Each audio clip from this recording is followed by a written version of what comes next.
بسم اللہ الرحمن الرحیم۔ شروع اللہ کے نام سے جو بہت مہربان اور نہایت رحم کرنے والا ہے۔ ہزاروں سال پہلے ملک شام میں ایک قوم رہا کرتی تھی۔ اللہ نے اس قوم کی اصلاح کے لیے اپنے ایک بہت پیارے نبی حضرت ایوب علیہ السلام کو پیدا کیا۔ حضرت ایوب علیہ السلام حضرت ابراہیم علیہ السلام کے خاندان سے تھے۔ حضرت ایوب علیہ السلام بہت مالدار، خوبصورت، اپنے قبیلے کے سردار اور نہایت ہی عبادت گزار تھے۔ آپ کے 7 بیٹے اور 7 بیٹیاں تھیں۔ اس کے علاوہ آپ کے پاس 1000 اونٹ، 1000 بکریاں، 500 غلام اور 500 اہل عیال تھے، اور اس کے ساتھ ساتھ آپ کی بہت زیادہ زمینیں بھی تھیں۔ آپ کی عزت و مرتبے کا عالم یہ تھا کہ راستے سے جہاں سے آپ گزرتے تھے، لوگ کھڑے ہو کر آپ کا استقبال کیا کرتے تھے۔ آپ اللہ کے بہت ہی نیک اور پرہیزگار عبادت گزار بندے تھے۔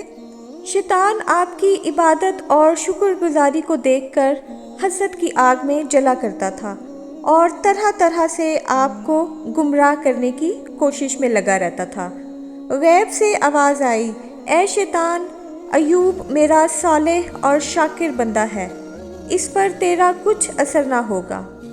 شیطان نے کہا، خدایا، تو نے اس کو بے انتہا نعمتیں عطا کی ہیں، اولاد عطا کی ہے، وہ تیرا شکر کیوں نہ ادا کرے؟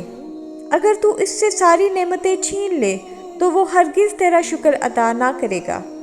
فرمایا، اے ابلیس، تیرا یہ گمان میرے بندے کے بارے میں غلط ہے۔ امام علی علیہ السلام نے فرمایا، جب اللہ تعالیٰ کسی کو عزیز رکھتا ہے تو اس کو صبر سے آزماتا ہے۔ تو اللہ تعالیٰ نے اپنے بندے حضرت ایوب علیہ السلام کا امتحان لینا شروع کر دیا۔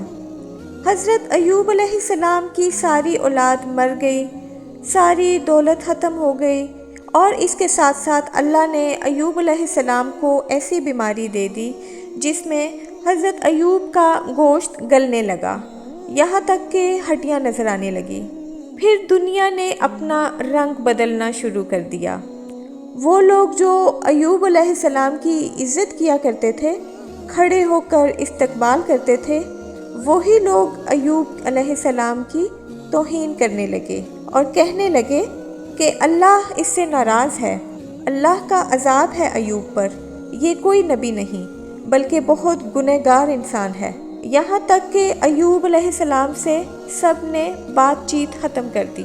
اللہ کے نیک نبی صبر اور استقامت کے ساتھ مطمئن رہے، مسلسل اللہ کا ذکر، اللہ کا شکر ادا کرتے رہے۔ لوگوں نے فیصلہ کیا کہ جو بیماری ایوب کو ہے، کہیں ایسا نہ ہو کہ وہ ہمارے بچوں کو ہو جائے۔ انہوں نے ایوب علیہ السلام اور ان کی بیوی دونوں کو بستی سے نکال دیا۔ حضرت ایوب علیہ السلام کے ساتھ ان کی بیوی دونوں مطمئن رہے اور اللہ کا مسلسل ذکر کرتے رہے، شکر کرتے رہے۔ جب کھانے کے لیے کچھ نہ بچا تو ایوب علیہ السلام کی زوجہ لوگوں کے گھروں میں جا کر کام کیا کرتی تھی۔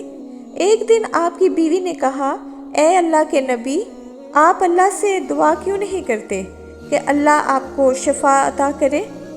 ایوب علیہ السلام نے مسکرا کر کہا، مجھے یہ بتاؤ، ہم نے خوشحالی میں کتنے سال گزارے ہیں؟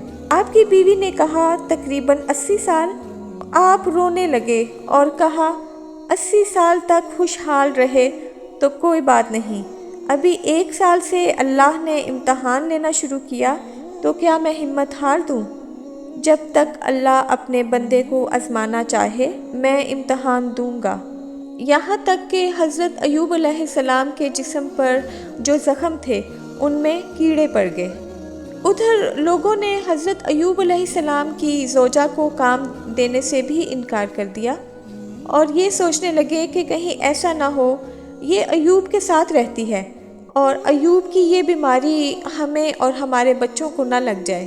پھر ایوب علیہ السلام کی زوجہ رو رو کر کہنے لگی، اے اللہ کے نبی، اللہ سے دعا کریں، اللہ سے دعا کریں۔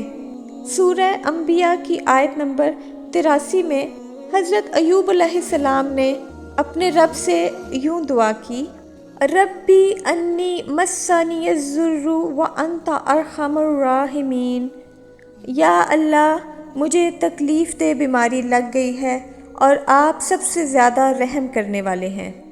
بس یہ کہنا تھا کہ غیب سے آواز آئی، ایوب اپنا پاؤں زمین پر مارو، وہاں سے چشمہ نکلے گا، اس پانی سے نہاؤ۔ پھر سورہ انبیاء کی آیت نمبر 84 میں فرمان الہی ہے، چنانچہ ہم نے ایوب کی دعا سن لی اور ان کی بیماری دور کر دی۔ بس ایوب علیہ السلام نے اپنا پاؤں زمین پر مارا، وہاں سے چشمہ پھوٹا۔ ایوب علیہ السلام نے جیسے ہی اس پانی کو اپنے جسم پر لگایا، اللہ کے حکم سے ایوب علیہ السلام کی بیماری ختم ہو گئی اور وہ پھر سے جوان ہو گئے، اور اللہ تعالیٰ نے آسمان سے سونا برسانا شروع کر دیا، اور اللہ نے ایوب علیہ السلام کی بیوی کو بھی جوانی بخش دی، اولاد بھی عطا کر دی، اور وہ پہلے سے زیادہ خوشحال اور شادمان ہو گئے۔ حضرت ایوب علیہ السلام نے سخت بیماری کی حالت میں بھی اللہ رب العزت کی عبادت میں کمی نہ کی اور مصائب اور بیماری پر بڑے صبر و تحمل کا مظاہرہ کیا۔ سورۃ صاد کی آیت نمبر 44 میں فرمان الہی ہے، جس کا ترجمہ یوں ہے، بے شک ہم نے ایوب کو صبر کرنے والا پایا اور وہ بہت ہی نیک بندے اور اپنے رب کی طرف رجوع کرنے والے تھے۔ گویا صابر کا لقب ان کو اللہ تعالیٰ نے دیا ہے۔ بے شک اللہ تعالیٰ اپنے بندوں پر رحم فرمانے والا ہے۔ اللہ کے محبوب حضرت محمد صلی اللہ علیہ وآلہ وسلم نے فرمایا کہ زندگی میں جب بھی امتحان آئے تو صبر ایوب کو یاد کر لینا، اور یہ یقین رکھنا کہ زندگی کا اصل نام امتحان ہے۔ بے شک میرا رب بہت عدل فرمانے والا ہے۔ مجھے امید ہے کہ میری آج کی یہ ویڈیو بھی آپ کو اچھی لگی ہوگی۔